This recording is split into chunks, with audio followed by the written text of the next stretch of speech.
If I were the devil, if I were the prince of darkness, I'd want to engulf the whole world in darkness, and I'd have a third of its real estate and 4/5 of its population, but I wouldn't be happy until I had seized the ripest apple on the tree. So I'd set about, however necessary, to take over the United States. I'd subvert the churches first. I'd begin with a campaign of whispers. With the wisdom of a serpent, I would whisper to you as I whispered to Eve, do as you please. To the young, I would whisper that the Bible is a myth. I would convince them that man created God instead of the other way around. I would confide that what's bad is good and what's good is square. And the old I would teach to pray after me, Our Father, which art in Washington. And then I'd get organized. I'd educate authors in how to make lurid literature exciting so that anything else would appear dull and uninteresting. I'd threaten TV with dirtier movies and vice versa. I'd peddle narcotics to whom I could. I'd sell alcohol to ladies and gentlemen of distinction. I'd tranquilize the rest with pills.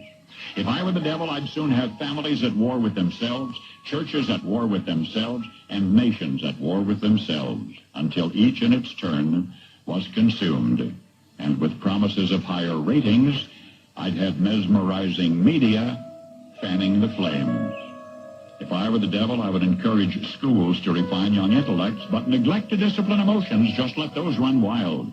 Until before you knew it, you'd have to have drug-sniffing dogs and metal detectors at every schoolhouse door. Within a decade, I'd have prisons overflowing. I'd have judges promoting pornography. Soon I could evict God from the courthouse, then from the schoolhouse, and then from the houses of Congress. And in his own churches, I would substitute psychology for religion and deify science. I would lure priests and pastors into misusing boys and girls and church money. If I were the devil, I'd make the symbol of Easter an egg and the symbol of Christmas a bottle. If I were the devil, I'd take from those who have and give to those who wanted until I had killed the incentive of the ambitious. What'll you bet?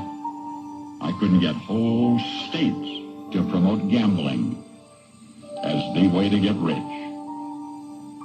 I would caution against extremes in hard work, in patriotism, in moral conduct.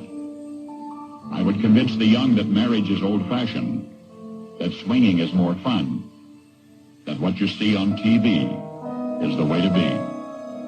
And thus I could undress you in public, and I could lure you into bed with diseases for which there is no cure. In other words, if I were the devil, I'd just keep right on doing what he's doing.